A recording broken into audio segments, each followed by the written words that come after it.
Thank you so much for hanging in there with us. Really excited to have you here. My name is Alexandra Campbell Ferrari. I'm the Executive Director of the Center for Water Security and Cooperation, or in short, I'm a water lawyer. My colleague is here with me as well, Luke Wilson, who's also a lawyer. I want to just make sure you're in the right session. We're focused on laws and policies and how they impact water and sanitation infrastructure with a focus on high-income countries. But to be honest, if you don't work in a high-income country and you work in not high-income countries, this work is relevant. So all the findings, and I can guarantee that because of the work that my colleague and I do, and I'm sure Shannon and Morgan can also speak to that as well. But the work that we're going to speak to is some investigations about how climate change is impacting water and sanitation infrastructure specifically in the United States, with a focus on the role of laws and policies in that dynamic. So I'm just going to hand it over to you guys to get started since we've been at this for a while. So Shannon, Morgan are both with the Pacific Institute. They're going to introduce themselves as they speak. So I'll give one more tidbit of information. So the agenda for today, we're going to do a quick kind of presentation / discussion.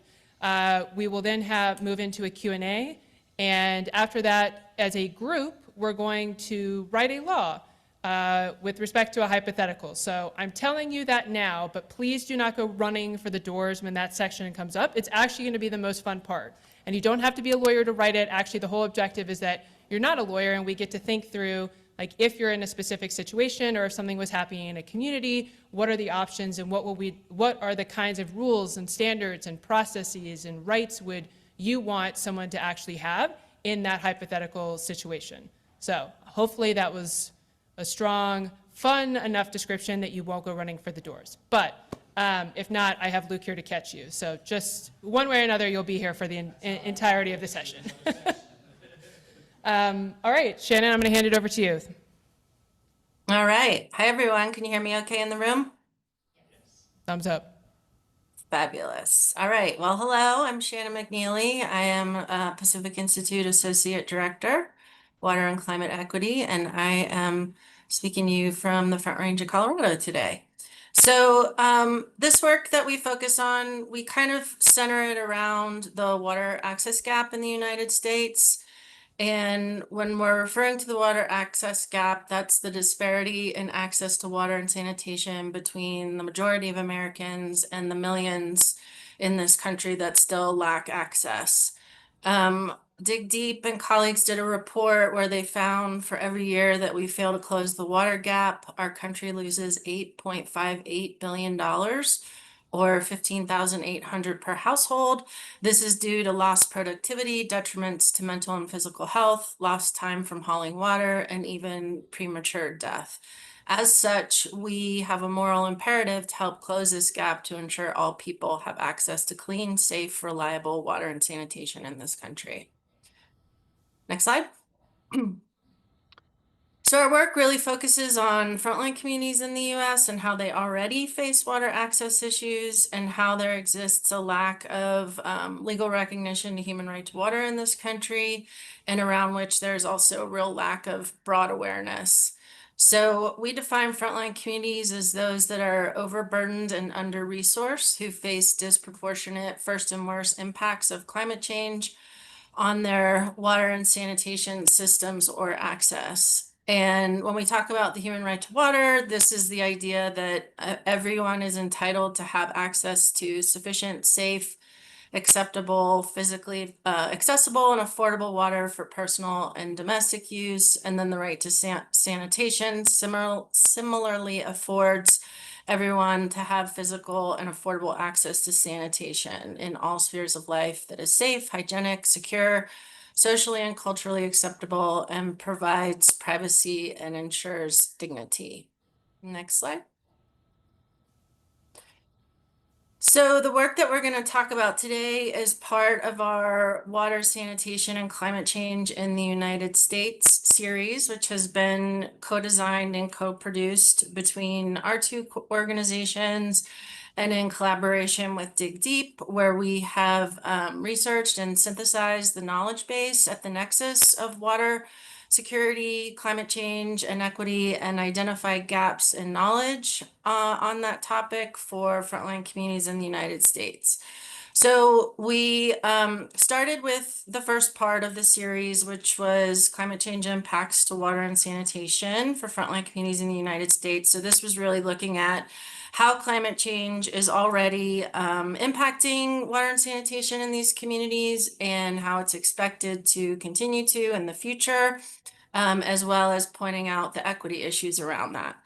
In the second part of this series, Laws and Policies that Address Water and Sanitation and Climate Change, this really laid the groundwork for the report that we're going to focus on today, looking at those laws and policies that address, or in many cases do not exist, climate change in this context.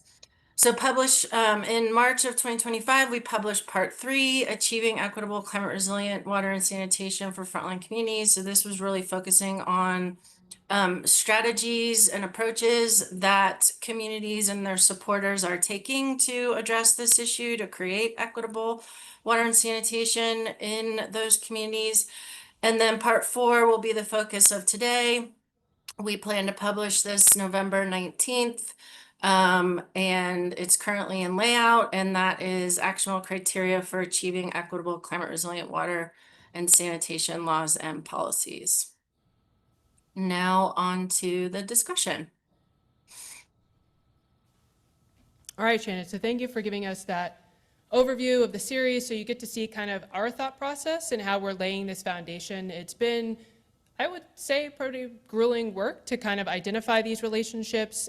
It feels very wonky, but honestly, there weren't other reports talking about this. I mean, there wasn't anyone else really demonstrating the relationship between climate change and water and sanitation and infrastructure, and then leading into how laws and policies actually impact those relationships, and then leading into, well, what do we do about it, right? So the third report in particular, and then the upcoming report that we'll be spending a lot of time talking about today, is focused on that implementation solution side. So in part, we're going to give you the basis of some of that background.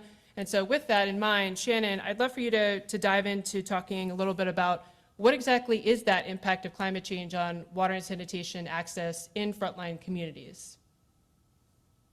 Yeah, so I will just pretty quickly mention some of the things that we covered in that first report, and that we organized around 6 different climate phenomena, just to give you an idea of the kinds of things covered in the report. This will by no means be comprehensive. But the first 2 climate phenomena that we cover are, first, extreme hot and cold temperatures that lead to things like degraded water quality, increases in water use during extreme heat, that compounds health risks for the most vulnerable, such as elderly, outdoor laborers, and those experiencing homelessness, and often causes power and water outages, disrupting service. So one example from the report is an extreme cold example, and that was Winter Storm Uri in Texas in 2021, where approximately 49% of Texans, so that was more than 14.4 million households across 1,090 counties, had water services disrupted during that event. So that's just an extreme cold event. Of course, extreme heat events are occurring more frequently with more intensity and causing similar outages. So the second climate phenomenon we cover is drought impacts, which of course reduce water availability, can lead to groundwater depletion, and also have disproportionate impacts, especially on rural areas and areas with shallow wells. So one of the examples we talk about in the report is during the 2012 to 2016 drought in California, there were 4,000 reports of water shortages from households on private wells or on small non-public water systems. And some of the equity issues were 2/3 of those impacted water systems served what they refer to in the report as "quote unquote" a disadvantaged community, and nearly 1/3 were served by what they refer to as a cumulatively burdened community. Next slide. So the next two phenomena that we talk about in the report are inland flooding and sea level rise. So for inland flooding, we're primarily talking about impacts from flooding in inland areas as opposed to coastal flooding, which is more covered in the sea level rise section. So inland flooding is a costly and growing risk from changes in the amount and timing of precipitation events. It's among the most expensive disasters, multi-billion-dollar disasters annually in the United States. It frequently causes great damage to water and sanitation infrastructure and contaminates water supplies in both rural and urban communities. And one of the equity issues we talk about is that Black communities are expected to be disproportionately impacted. And by Black communities, that's with a minimum of 20% Black population. They're expected to be impacted at twice the rate of neighborhoods that are less than 1% Black.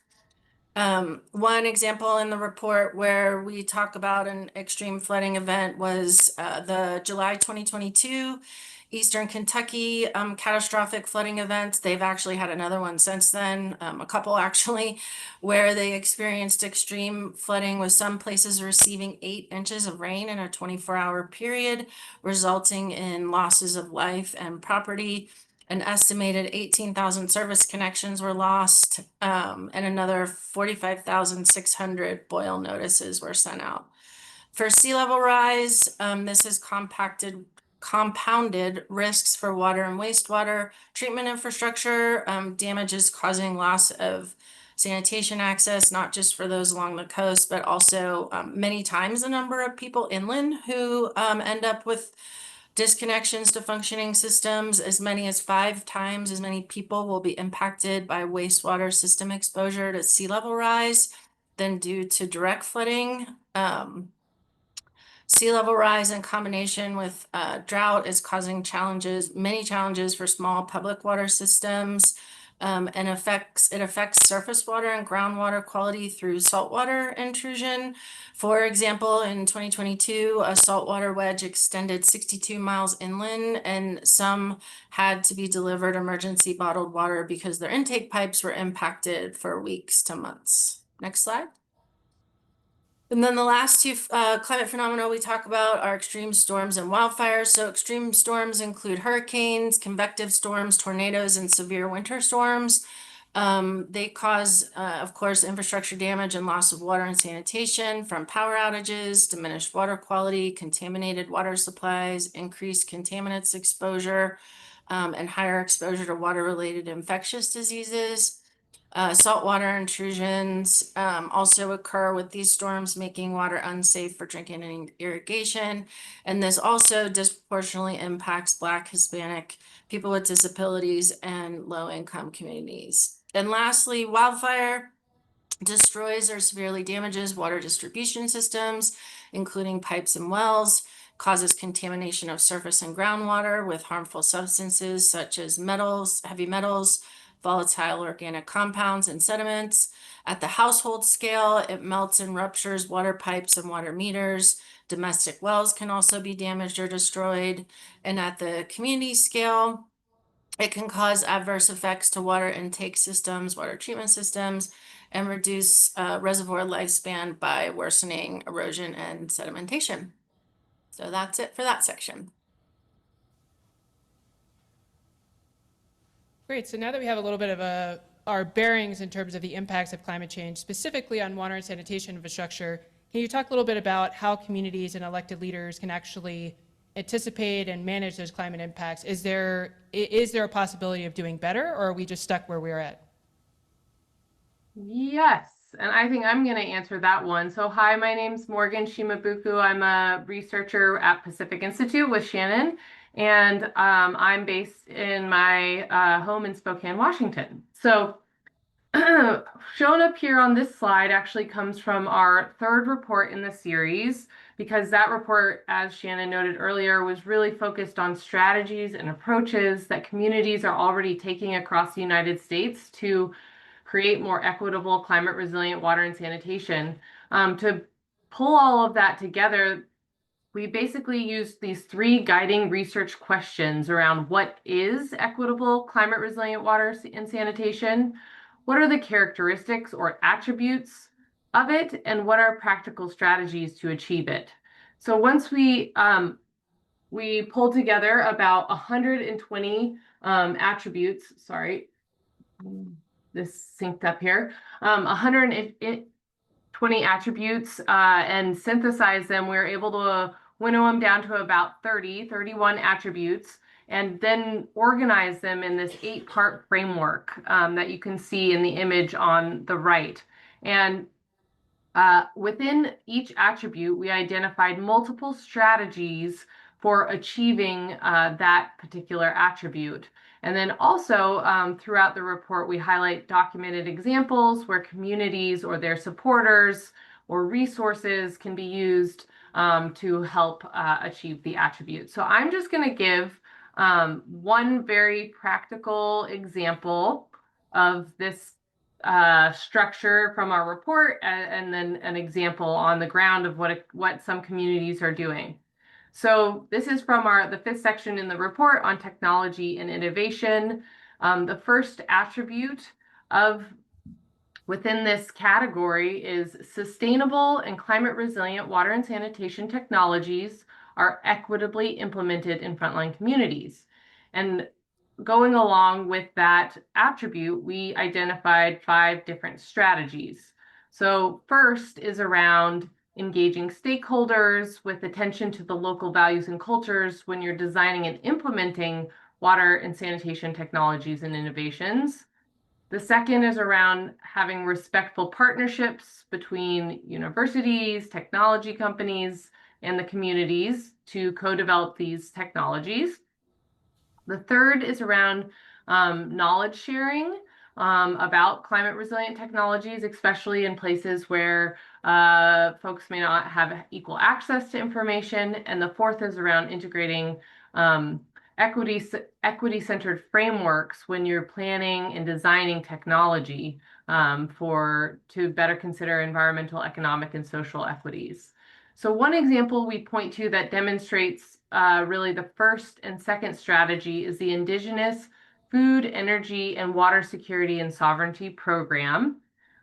This program is a partnership or collaboration between the University of Arizona and Diné College, and it used the culture and values of the community to help guide the creation of a water and sanitation system that uses solar panels and technology to help filter and clean water and bring water to households on the Navajo Nation that do not have running water in their homes.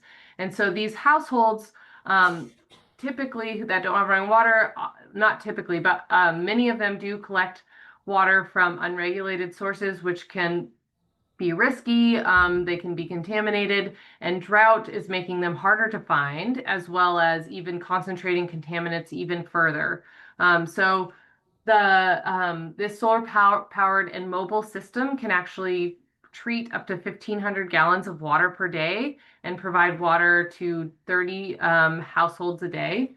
And we highlighted this because it really helps to provide improved climate resilience for these households on the Navajo Nation by providing that clean water, even during times when there's power outages. So there's a lot more in the report and resources that we point to. We, of course, have full citations of all the information we include there. So we highly recommend, if you're interested in what ways and opportunities for addressing these challenges in the US and beyond, please look there. So next discussion question. I think Shannon, you're going to lead this. Yeah, so now we're gonna transition into what we really want to focus on today, which are the laws and policies. And it's worth noting that law and policy was part of that 8-part framework Morgan showed that we used for the part 3 report. But as we were starting to work on that report, we realized that law and policy really needed its own report. So we didn't cover it in part 3 and made it its own part 4, its own report. We also did something slightly different with it, which was we developed, in addition to developing the attributes of, what are good laws and policies for achieving equitable climate resilient water and sanitation, we also developed criteria to help communities evaluate their laws and policies to identify if there were gaps in those laws and policies that needed to be developed to help them in that regard. So I'm going to start by directing a question to Alexandra, which is what are some of the biggest gaps in existing U.S. laws for achieving equitable climate resilient water and sanitation in frontline communities? So there's a lot. I mean, I could keep you here for probably 2 to 3 days to explain what is wrong with the system. But I do want to start first because Morgan was talking about technology. And so I think when we often think about water and sanitation infrastructure, we think about the things that are moving water to us or the things that are taking our wastewater away. And we don't think a lot about the role of laws and policies in all of this. And the reason it's so important because it's our playbook. So if you don't want someone to be contaminating your source waters, there has to be a rule that says, hey, you can't just dump whatever you feel like into this river. If you want there to be groundwater resources for your centralized infrastructure to be able to deliver the drinking water to your community, there has to be a rule that says, hey, we need to steward our groundwater resources, maybe have like a groundwater management plan, have rules for how much we extract from our groundwater, and we have to manage that. And so the laws and the governance and the institutions that we create through law give us that framework to actually protect the water resources and, frankly, in the way that the CWSC talks about it, deliver water to our homes. And so in saying that, there's a number of areas in which I think our report identified gaps in existing laws. So number one, in the United States, we do not have a national water security plan. We don't have a national water plan. We don't have a national anything that talks about and recognizes like, hey, water is central to everything we do. This is an administration to administration issue. So it doesn't matter what political party, there is no water plan, never has been. It is a key priority because it sets the tone for the conversation about water across the United States. So without that, we don't have that tone. It's not a part of our conversation when it comes to data centers or chips, and not the potato chips, but like chips for our computers and things like that. So the fact that we don't have that plan, I think, is a huge gap. Second, I mentioned groundwater earlier, right? A lot of states don't actually have groundwater laws. They don't have laws that say, hey, when you are extracting groundwater, you have to get a permit. You have to tell us how much you're taking. You have to tell us when you're taking it. You have to tell us for how long you're taking it. You have to tell us what you're using it for.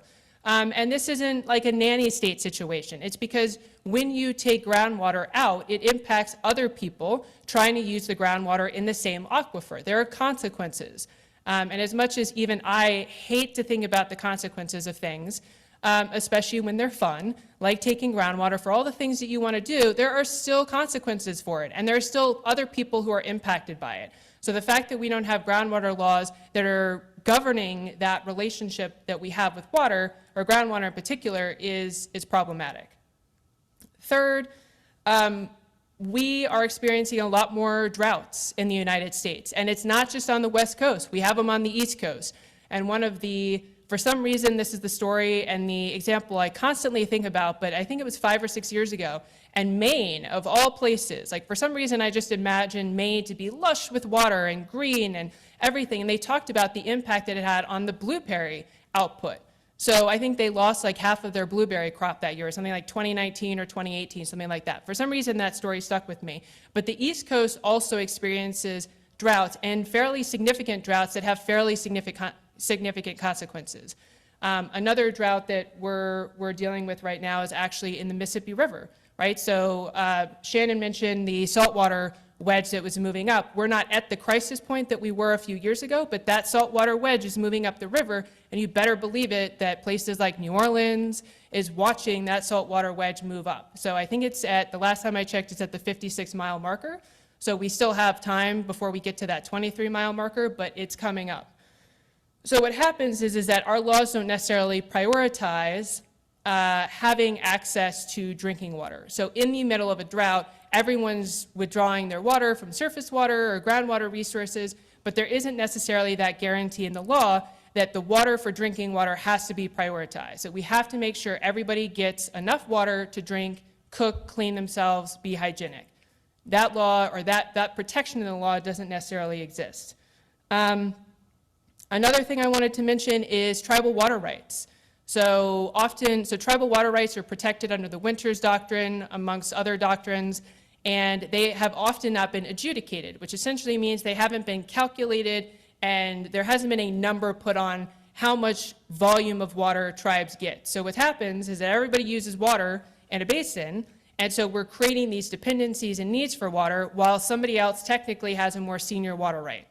And so we haven't really dealt with that. That's more of an implementation of the law, right? The Winters Doctrines provides limited protections for tribes to have those water rights, but as Shannon likes to remind me, those paper water rights really are just stuck in the paper zone. They don't have a lot of meaning until we adjudicate them and make sure that tribal nations actually have those protected water rights. And then very lastly, I will say the law doesn't at the national, state, or local level recognize a human right to water and a human right to sanitation. So there are 4 states or 5 states across the United States that have acknowledged a human right to water, but they don't create the protections that we need. So for example, in Virginia, they passed a resolution in their state legislature recognizing a human right to water. A resolution is not a law. It is a statement of, this is a wonderful idea, but it is not a statement of, you have a right that you can come and sue us for. As a local government or state government, we're not providing you, you have a right, you have a right to a protection. And so those rights do not exist. So those are just a few of the gaps that we identify in that second report. Shannon, back to you. All right, next slide. So this question is for Morgan. So Morgan, talk to us about what are some real world examples of good existing laws and what makes those laws good for communities? Happy to, yeah. So I will be speaking actually from some of the results from the report that's to be published on November 19th. And so these examples come from, I'll just pull out 2. We actually identified over 60 different examples in the report of existing laws that either meet or exceed our criteria that we pulled together for equitable, climate resilient water and sanitation laws and policies. So at one example, state and local governments can adopt standards that are more stringent than existing federal standards. For example, when it comes to the elevation at which critical infrastructure and equipment has to be situated when it's built. So in the example, following Hurricane Sandy in 2012, New York actually adopted new standards that go above and beyond the federal guidelines for where to place critical equipment, including water and sanitation equipment, in areas affected by tidal change or sea level rise. So they basically took that level, the water line, the high water line that happened during the Hurricane Sandy, added several feet to it and said, this is the level at which, the lowest level at which any critical equipment is allowed to be situated and built, with the idea that in the future, hurricanes and other tidal and sea level rise events won't be able to hopefully have as good of chance to reach those levels. Another example from the report is around states also being able to enable water managers to temporarily give preference to water rights for human consumption during droughts. So Alexandra was talking about this. Our laws don't do this very often, at least in the US right now. And one of the challenges with this is every single state manages water rights differently. So every single state, in order to do this, will have to come up with their own approach and way that they incorporate it into their laws. But we found that at least in some places, these laws do exist. For example, in Oregon, the water management agency is called the Water Resources Commission, and they have the authority to grant a temporary preference of water rights for human consumption or stock watering, water for animals, and what if a drought has been declared by the governor. So this, explicitly in the law in Oregon has a specific agency with the power to ensure that humans and animals are still able to access water during the most extreme drought times, if they do issue that authority or temporary preference. So back over to you, Shannon. All right. So this question goes back to Alexandra. So how do we know if the law is enabling communities to prepare and recover their water and sanitation systems, prepare for and recover from climate disruptions? So we've talked about some of the things that are missing from the laws. We've talked about some examples of how there are good laws out there, right? Not everything is bleak and dreary. But in our final report that we are publishing on November 19th, we will be talking about criteria. So how would you, and Shannon talked about this earlier, how exactly do you know, if you were to take a look at your local or state or federal law, how exactly would you know if that law is setting you up for success, right? How do you know it's actually preparing you for these climate impacts on your water and wastewater infrastructure? And so that report will focus on that, and my answer to this will give you a bit of a teaser as to what some of those criteria are. So the first one, actually, it pairs quite nicely with what Morgan was talking about earlier, are when you're looking at your state and local laws, are they accounting for changes in flooding? Are they accounting for a greater expectation of flooding? Are they requiring your equipment to be elevated? Are they even requiring you to think about where you put new water and wastewater infrastructure, right? So there are reasons that we design wastewater infrastructure and to be near a river. It's gravity fed, there's all kinds of things, right? I won't get into the engineering behind it, but there is a reason. That reasoning may not win the day if it's just going to be continuously flooded, right? If it's going to be impacted by storm events and floods, that may not be a good space to put it anymore. So we need our laws to create a process for thinking about, hey, okay, so we're going to build a new wastewater treatment plant. Let's think about this flooding situation. Do we need to be building it elsewhere? And the law helps to create that process and that system of questions that you can ask, like, is this well situated or not? I also think it's important that if our laws are not requiring us to anticipate or even imagine that they will be impacted by flooding or drought for that matter, that we're not planning for the future. We're instantaneously setting ourselves up for failure and to threats to public health and human life. One, I would say the second example is in keeping in the theme of considering flooding is floodplain mapping. Are state and local governments required to conduct floodplain mapping? Are they required to say, hey, which parts of my community are more likely to be flooded? Why is that important? Because maybe you don't allow for lots of community development in the most flooded regions of your communities. And these are really consequential and very controversial discussions and well, really just discussions to have, right? To have to acknowledge as a community that maybe we can't build up a community in this part means that your community can't grow. Maybe it can't attract certain investment, right? So there are consequences, but there's also less harm to human life.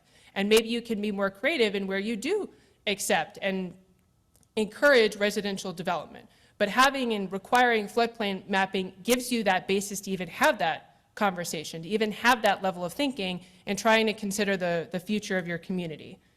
Third, efficiency. So we talk a lot about water use, but do our laws actually, in giving you a water right, require you to be efficient in that use? When we were issuing a lot of our initial, when I say we, but I really mean states. When states are issuing their water use permits, I would say probably 50 years ago, they weren't really pushing people to be that efficient. They weren't really considering, well, how well are you using this? Are you using the best technologies when you're engaging in agricultural activities? Are you just using flood irrigation? And so today, you'd have laws that say, hey, how do we make sure that when we're issuing these water use permits, we're actually requiring there to be greater consideration of the efficiency of your usage? And then I have a lot more examples, but I'll end on two. One is public engagement. We all have a lot going on, but our laws are written by our representatives, but they need to hear from us. They have to hear from us. And so there have to be processes by which we have the opportunity to engage in that discussion with them. And so notice and comment periods when new rules and regulations come up, that's a great example of public engagement. And so are the laws actually creating opportunities for public engagement, or can the government just move forward with projects and decisions without actually opening it up to the public? And last but not least, enforcement. So I think we've covered a lot today, kind of what the law says. And I often say and talk about how much words matter, right? So the words that we put in our laws and how we formulate them really matter. The rules, the rights, the processes, the institutions that we establish, but then they actually have to be practiced, right? They can't just sit in a book and look nice and not actually go anywhere and result in some kind of change. And so some of that change is actual enforcement. When somebody doesn't use the water in the way that they should have, or they pollute in a way that shouldn't have and affects the source water that is the source water for your drinking water, there have to be consequences for that. If your drinking water or wastewater facility do not meet the standards that have been set under the Clean Water Act or the Safe Drinking Water Act, there have to be consequences. And consequences don't always have to be, financial, right? They could be, let's sit down and actually solve this problem. Let's sit down as a local government or a state government with you and say, hey, how can we make sure that your wastewater treatment plant isn't actually failing to meet its NIPD's permit effluent limitations? So I'll stop there. Those are just a few examples of some of the criteria we talk about and things that you should be looking for in existing laws to say, yeah, we are actually well prepared to deal with or be able to anticipate and manage those climate impacts on our water and wastewater infrastructure. Shannon, throwing it back to you, or I think we're moving into Q&A. Perfect. So that's a lot of information to throw at you. Any questions that you have? Yeah, if you could. So I am noticing, I just want to make sure we use the mic because there are some folks online and they can't hear us if we don't use a mic. So I feel like Jerry Springer. So we have some questions from the audience. Let's start with you, sir. What do you feel about this?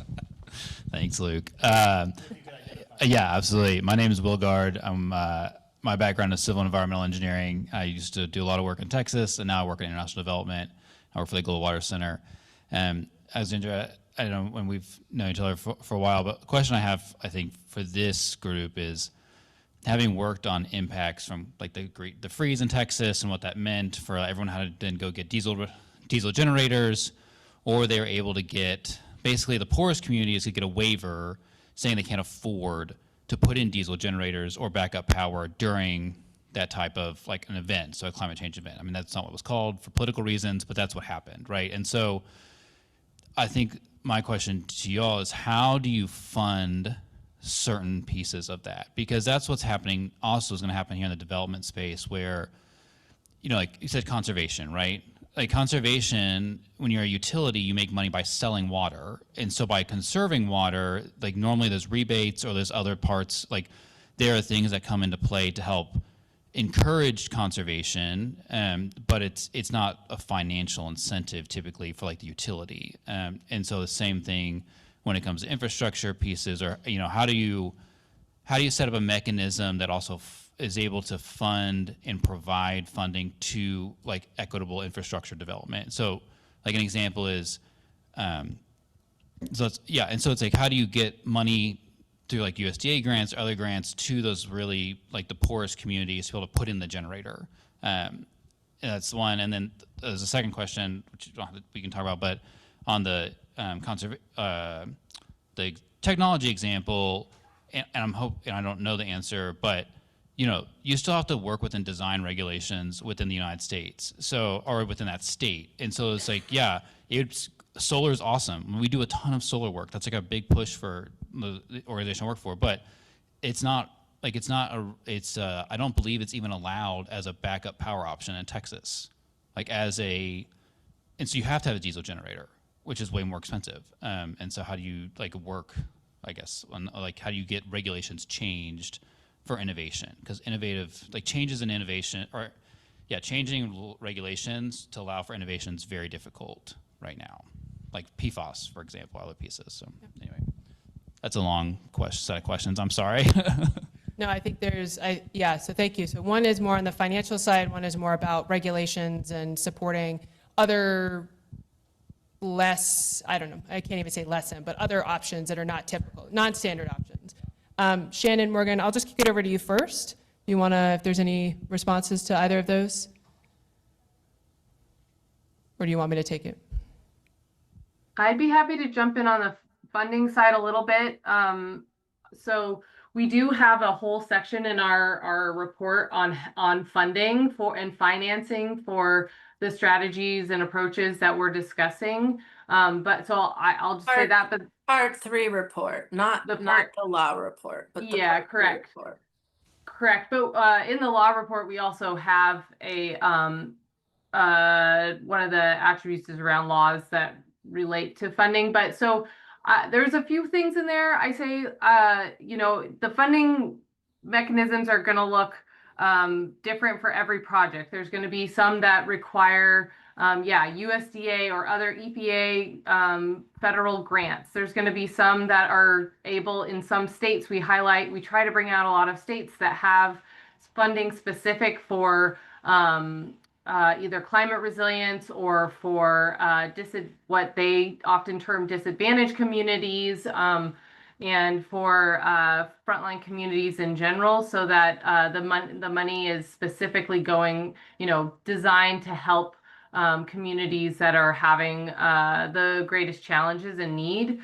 We also talk about private-public partnerships that can fund these projects. We talk about different structures in general. And so I don't have, a very specific, exact one answer, but the truth is every project's going to look really different on the ground where the funding comes from. The one other thing I'll say, and then Shannon and Alexandra can answer too, is when it comes, I want to speak specifically to conservation. This is something that Pacific Institute has done a lot of work on with partners across the country to understand the impact of water conservation on water rates.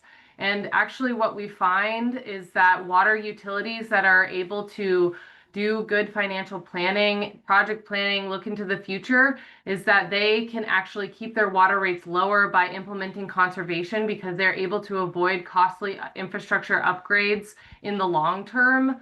You really see this in places right now where drought is so pervasive, and that millions and billions of dollars actually are going into conservation and efficiency, because building a new desalination plant or digging wells deeper or building more canals to get water from further and further away is extremely expensive, energy intensive, and all those things.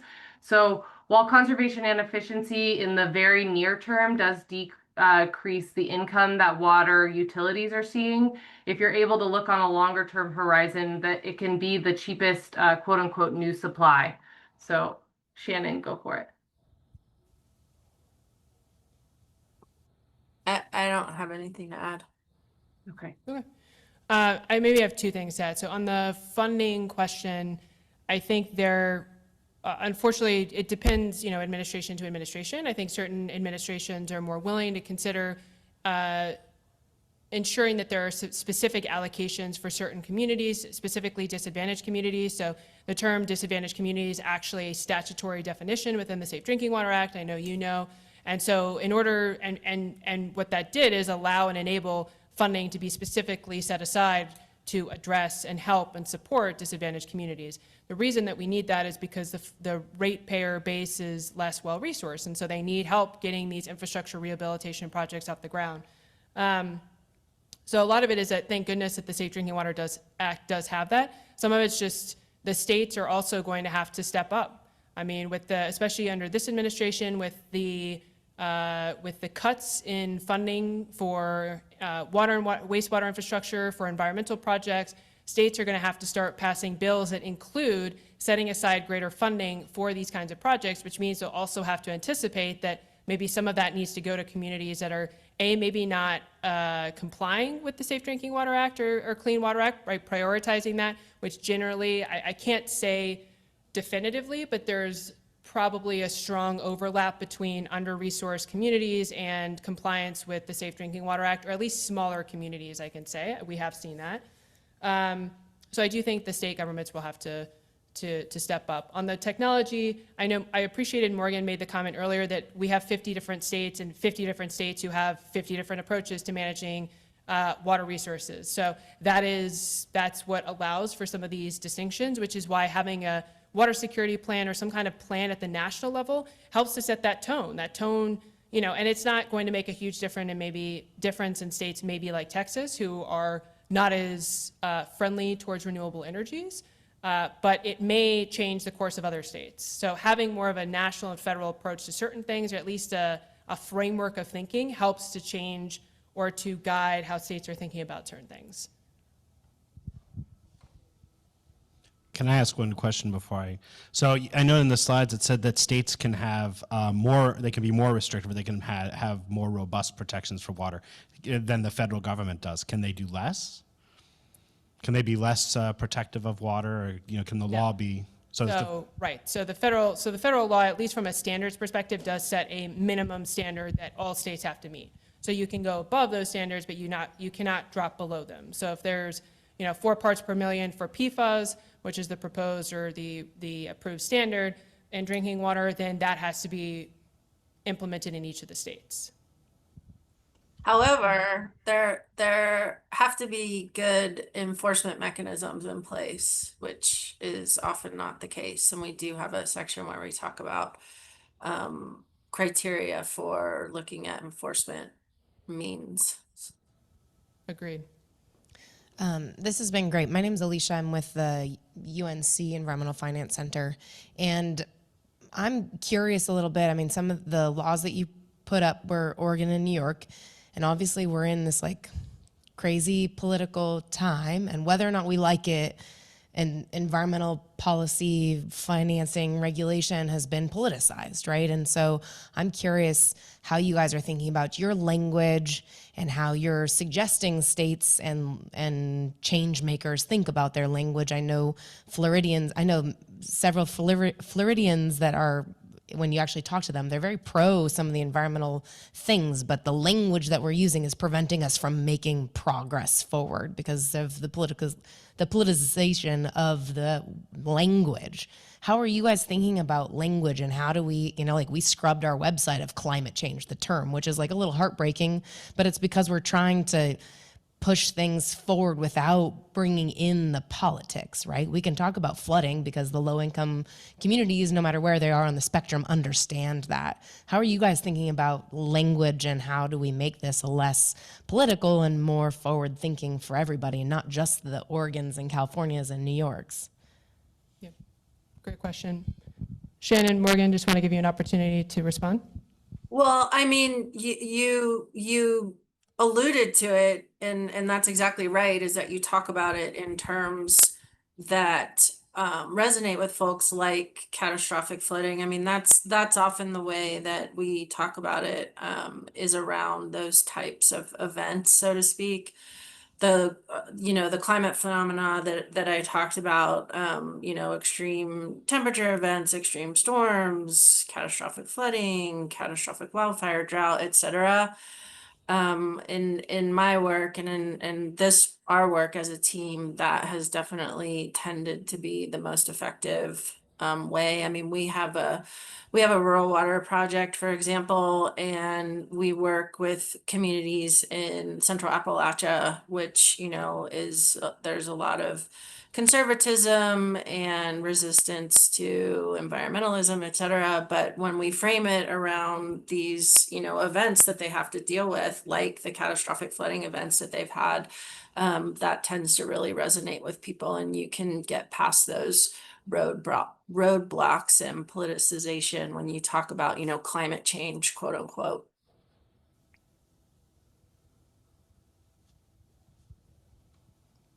Morgan, anything to add?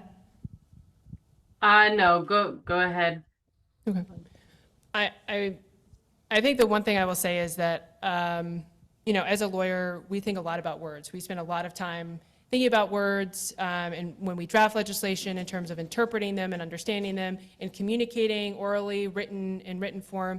And so I think one of the challenges in particular with terms like climate change and its politicization is that it's a science term.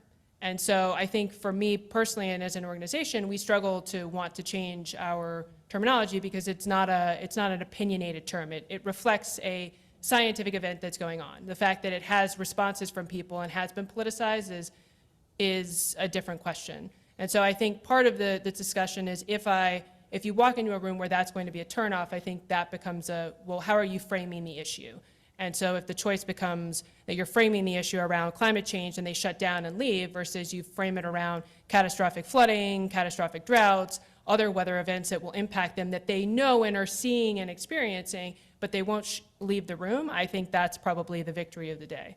So I do think, you know, it's important to think like that, but also to continue to discuss the fact that climate change is happening. It's a science-based term, it's a science phenomenon. There isn't an opinion about it. In terms of modeling, I'm sure that there's a lot of opinions on, you know, the severity and when all those things are going to be, all those events are going to be hitting, but the idea is not one that can be questioned.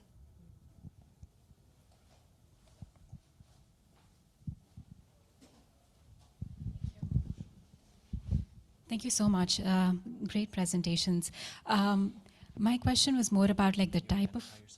Oh, sure. I'm Yogasha. I'm a PhD candidate at Virginia Tech. So I'm interested in all things related to water governance. So as for the policies, like you mentioned, a water security plan for the nation or even a water policy, when we talk about climate change and its impact in terms of flooding or drought, how much do you think we should also be thinking about land use policies and like where are we allowed to build and where are we not allowed to build, like building on watershed, for example, or building too close to, you know, rivers, or I mean, you get the idea. But how much do you think that should also be a component when we talk about water security in a nutshell? Thank you. And just to that clarifying, so what kind of policies in particular? Did you say watershed? Land use policies. Land use policies, okay, great. Again, I'll kick it back over to Morgan and Shannon first, if you want to answer, or.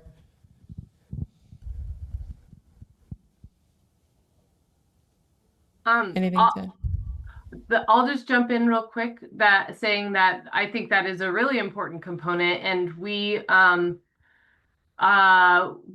touch on land use in various different parts of our research, but it hasn't been in a focus. But I do know there's a lot of work going on the ground to think about that intersection, and where it comes up more for us is like you were saying around like where things should be placed relative to where flooding is expected to happen, and also where infrastructure for water supplies are placed relative to drought risk and things like that, and wildfire risk. And so there is some in there, but it hasn't been, land use specifically wasn't like a main focus of the work we have done to date.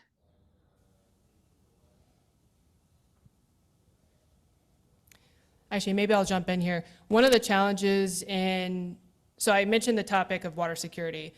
For the CWSC, we have worked hard to define water security and really been promoting this idea of water security to demonstrate how central water is to everything we do, whether it be national security or agriculture or natural resources and services, a whole suite of nexuses and interconnections. And so one of the challenges when we did this report, and Shannon and Morgan and I have spent more hours talking about this than I'm sure we can count, is how to keep the report narrow enough but broad enough to cover the different intersections. And so we had to make certain choices about which laws to discuss or not. And so we really focused on the water-focused laws. We acknowledge certain things. I won't I can't promise you, but I feel like we made a reference to some land use policies in terms of like the impact, at least the impact of maybe zoning and the how we use our land nearby water resources and such. And I think I even mentioned that in one of the examples I gave today.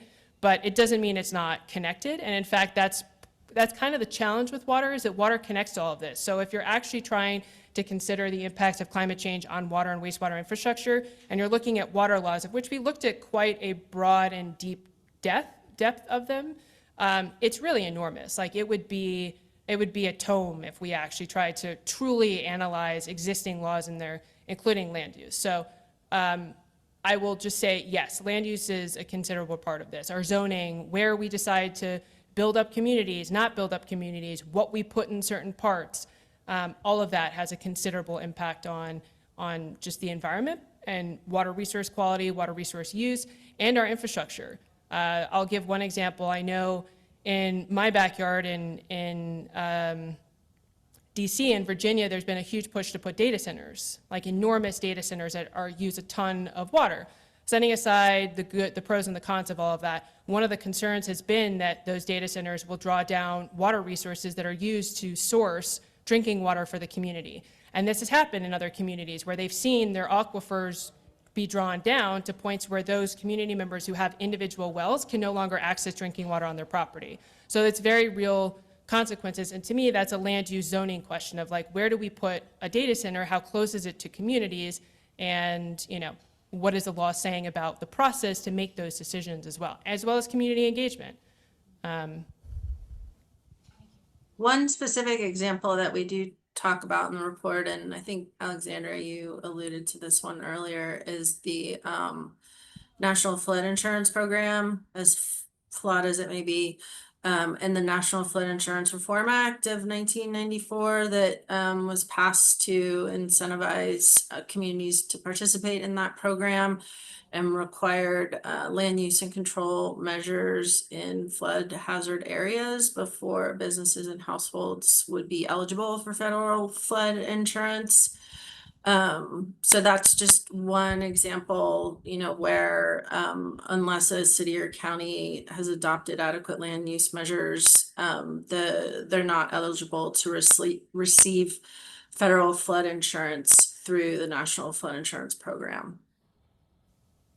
Yeah. We'll take one last question. Yeah. So a question I have on that is that it's very expensive to do flood mapping, like super expensive. And so I'm just curious, like if there's any strategies or thoughts on, because there are communities I think that would want to do flood mapping and be a part of that, but to do it now requires, several $100,000 typically from a consulting firm to put that in, and it's a pretty decently long process. Shannon, I don't know if you have any thoughts. Well, one program that we talk about that you may or may not be familiar with in the report is the Headwaters Economics Floodwise Community Assistance Program. I think we talk about it in law and policy. I know we talk about it so we also have we didn't talk about it today, but the part 3 on strategies, we have a companion rural strategies report. And in that one, we give a lot more specific case studies and examples that might be good to reference. There's a lot of state and local programs that we talk about in that report. And one of them is that Headwaters program where they provide assistance to communities, to low income communities. So that's one example. I think there are others out there that are more state based. I think the Kentucky Waters program may also have some assistance if you're familiar with that one. It's the Kentucky W Waters program that they created through the legislature and provides funding and evaluation for eligible public and wastewater systems to seek funding. So that's you know, another example out there. And there, like I said, there are others at the state and more local levels that we talk about in this work. Great. Okay, well, with that, we have maybe about 15 minutes. Did you have something? I wanted to set the scene. Oh, okay. So I'll give the lead in. So we have about 15 minutes. I see you leaving. I'm not pleased with that. Okay. We know who you are. We do, actually. That's fine. So this is supposed to be a kind of the fun part where we together think through what some of the rules and rights and protections and things are with respect to a few hypotheticals. So I'm just going to go ahead and I've chosen one. So we're going to give you the option, but I don't want to waste the time of walking through. So what we're going to do is we're going to take number 2.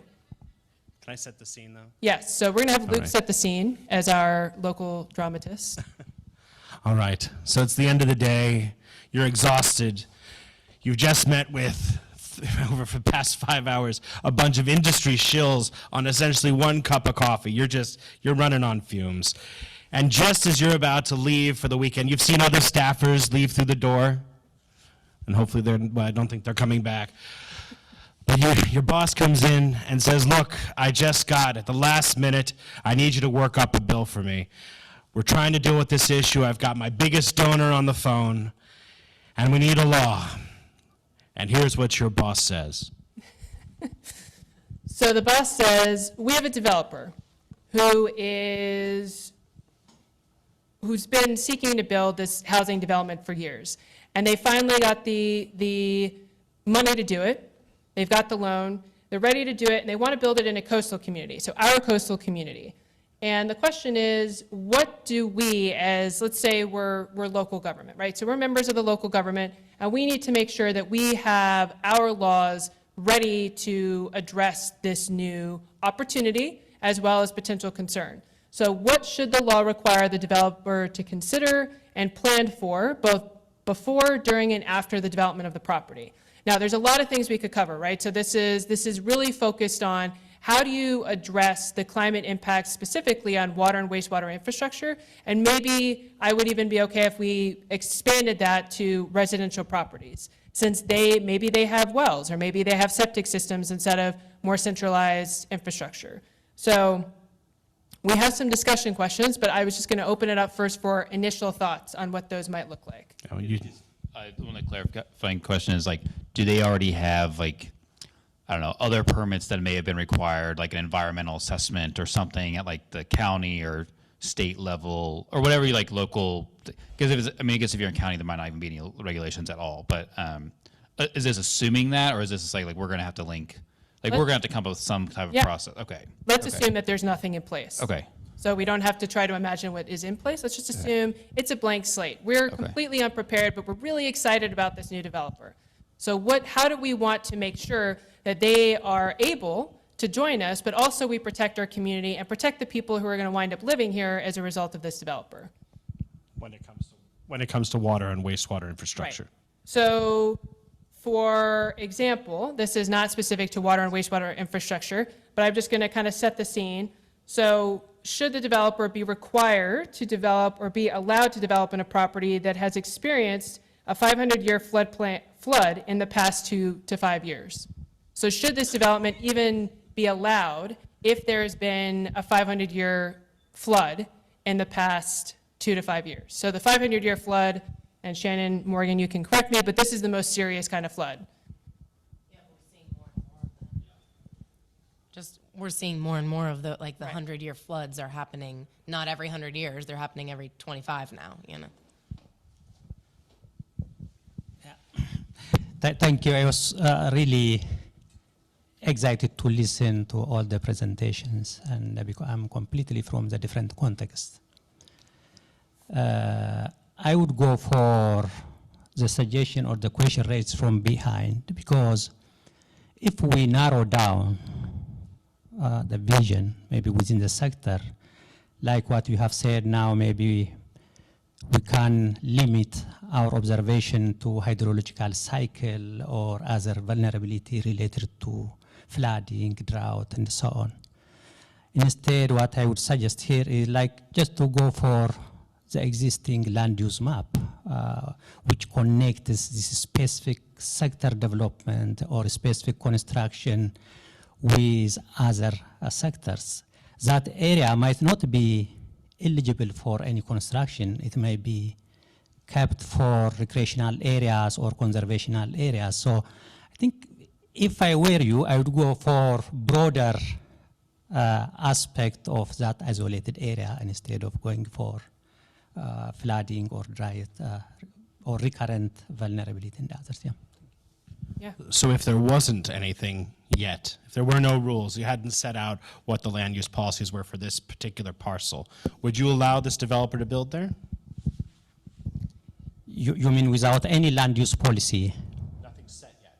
That's what this law is supposed to do. Well, initially, I would go for the risk it would bring to dwellers to there. One aspect is the flooding. The other aspect is the risk to the environment, to the ecology of the surrounding area by the dwellers. So we need to look at both sides. Yes. That. So requiring an environmental impact assessment. Okay. I think we should just like maybe move in so Luke can't doesn't have to run around. But I would say if you want, I mean, if it's a small community, you're looking for like obviously it's gonna be a major financial boon potentially for this, right? Tax increase, more property taxes. I mean, there's a lot of things that come with development. Used to work in development for brief periods, understand, but I would say yes, you can build there, but it's gonna be expensive because we're gonna design. I don't know how exactly we would design it, but design on like you have to elevate your infrastructure. Like you're gonna have to build houses that are designed a certain way that, or you may not gonna be able to put as many houses in, or they're gonna have to be upper and elevated, but something where it's like these houses, if it does flood, one, they're not gonna get like basically thrown downstream and hit everybody else's houses, and then it's not going to be this huge financial burden on us if that happens. Obviously, the odds, probability is very low, but if we're talking about a 50-year horizon, it's probably more likely than we realize.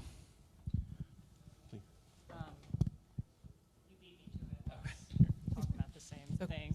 I was just going to say, not to poke holes in the scenario, but it really depends on what the housing situation is in the town too. I'm sure they're concerned about housing prices, and this would probably help that. So I think what you were saying about making sure that, yeah, we can build this housing development, but what kind of rules go into it, and that might be more y'all's place. I come from an economic development standard, world, so I don't really know the science behind it, but that's the way I would look at something like this. Would the law still invite developers to consider building there, or would it push them away to another community? And you can talk about the race to the bottom, but that is kind of what is happening right now. So it's like the utility of housing versus the. Now, when it comes to water and wastewater infrastructure, would you allow them to build just a well or a septic tank? I don't know the law. How much weight would you give to the housing aspect of it? Yeah, if there was potential for environmental degradation or for the flooding. I mean, it sounds like the whole community is in the floodplain. It depends on the scenario of that particular community. I would put it high up. I mean, people want to have lower housing prices, and they really value the economic development. But if this is a community that is very clearly going to go underwater, then you have to make some hard decisions. And if the developer says, oh, if I have to build it higher up, then I might have to take my business elsewhere. That's why I'm not a politician. Well, you're advising the politician. You're going to tell him to make a courageous decision. I mean, I think part of the struggle is that if you have this scenario and you allow water and sewer, right? Even if you have elevated septic, right? Maybe you do some sort of alternative technology. If you have that event, that still could wash away. I mean, I'm here in North Carolina. We have a bunch of homes that are just falling into the ocean on the Outer Banks right now. And you're like, what's going with them into the Outer Banks? And therefore those beaches are not swimmable and are littered with all of this debris. And so even if you kind of design the system to account for it, there's still no guarantee and there's still the risk. And wells seems awfully stupid in coastal communities at this point, right? With saltwater intrusion, I mean, it seems like it's not worth it, but. Also, do they have to plan for now, or do they have to think about the future as well? Like if it's sustainable now, then do they just think about the now, or should the law also say, we want you to make sure this community is prepared, these homes are prepared for 100 years from now? I mean, ideally, we're thinking about the future. Well, you're making the rules here. Politically, I don't know how well that goes over. The U.S., nothing is built for 100 years. Yeah, no. It's like the time frames you meet on things here. It's like what, 30 years, and which in a case like this, I would think is nuts, right? If you really want to acknowledge what's happening in the world or in the US, in your communities, and say we need to be concerned about it and draw conclusions from it, and conclusions have consequences, then yeah, sometimes you have to choose for the difficult consequences and say, if I want to protect the environment, I want to protect my investment, if I'm going to make investment, then up the rules, up your standards, and take the long view. I'm European, so you know we think in 100-year intervals, not in 30. But that's what I would say. I think I would just, I mean, if I was designing this, I mean, I don't really know how laws, like if there's multiple parts of like a law that you could put together, like, you know, as far as how that works. But I would certainly add an element that's not only like a property tax, but something that people that live in these homes, or like we're going to need as a community to adjust maybe water.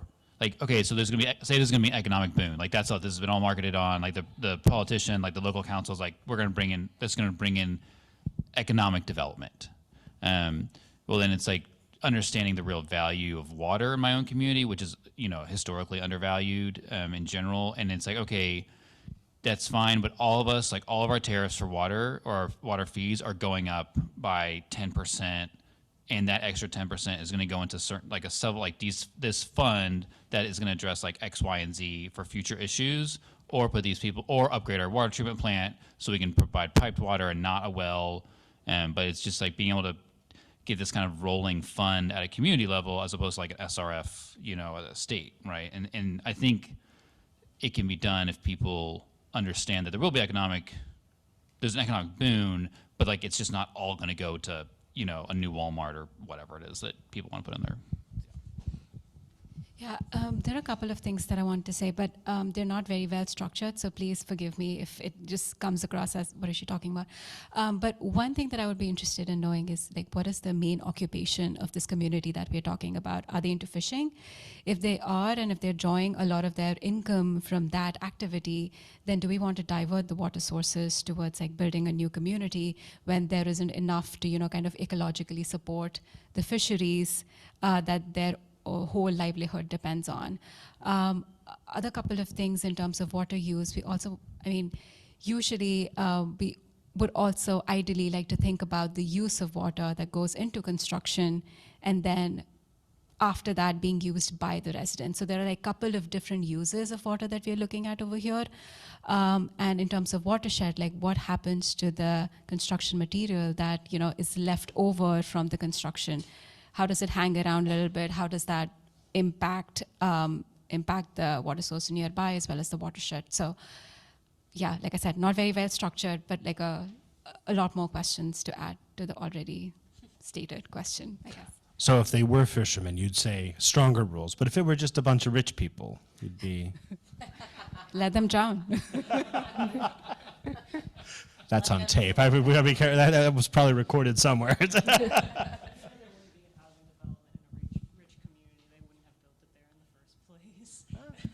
Sorry, there's a comment. They wouldn't have built the housing project there if it was they were wealthy. No, Although I don't know. Well, I think if it's it was like mansions on, you know, in the coastal community, that's different too. like Malibu.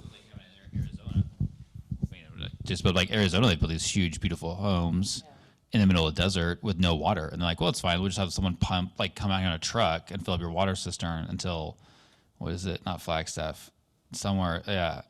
Phoenix is like, nope, you can't do that anymore. Yeah. Like, we're not, and now people are just like, don't have water. Yeah, it was a community outside of Scottsdale where Scottsdale was just like, we're cutting you off because we can't meet our own drinking water needs in our own community, so you're just SOL.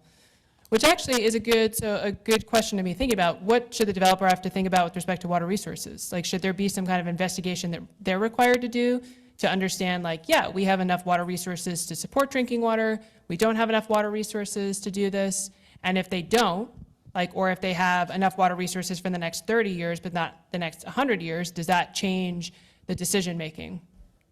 How do we feel about that? I just think it starts to become so expensive for the utilities or the developers or the engineers to do all of that modeling, right?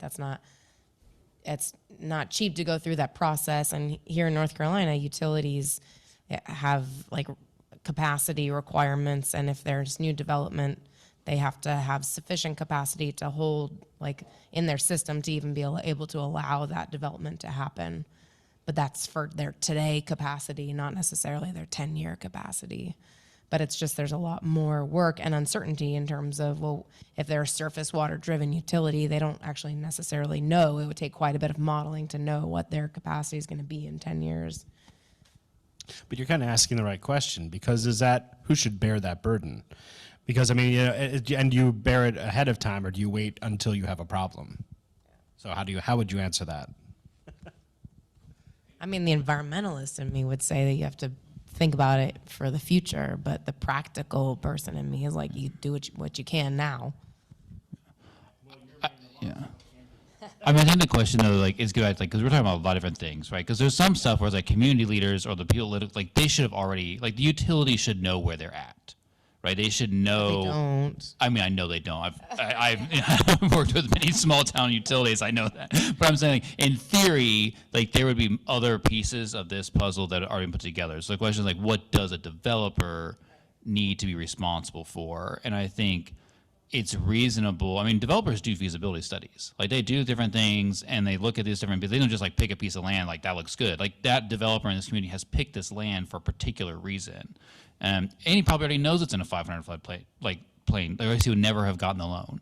And the loan company knows that. And so I think for this, the law, I would say, is, and come up with what are those, like, what are the requirements we reasonably think a developer should provide in their feasibility report? So I think I'd lay out defining a feasibility report, and then it would go to community. I think it would go to the community feedback piece, provide a community, like, here's a feasibility report, do community feedback, and then it goes to like a council vote that, as after they've heard, so everyone's kind of got on their mind the things that, like, here's what could happen, here's our economic impact, here's what it could do. It goes to a community vote or community input session, and then a vote, or like a council vote. And I think that's, I just don't know if you can put all that down, push all that down to the developer. Like, at some point, your local community has to engage or care about what's being built in their thing. Yeah, I also appreciate you calling out that it is the developer, because we did that for a specific reason, right? Because, like, there are different actors you could think about in terms of what's the responsibility of the local government, the community, state government, federal government. And so we did say the developer for a very, very specific reason.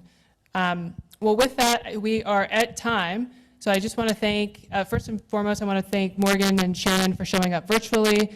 I really appreciate you being here.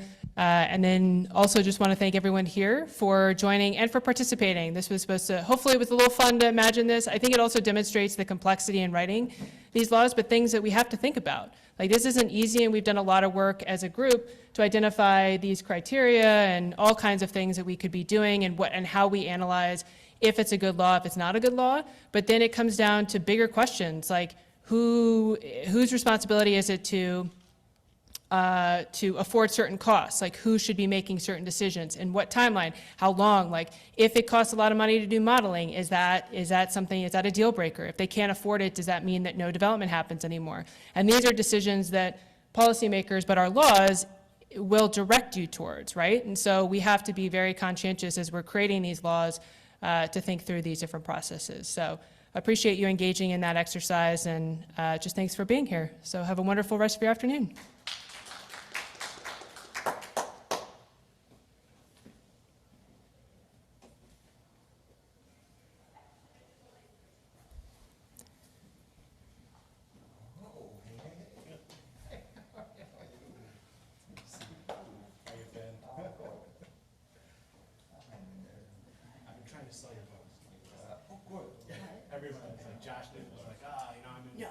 All right, well, I'll be out of your way in just one second. I didn't mean to hover. No, I just telling you.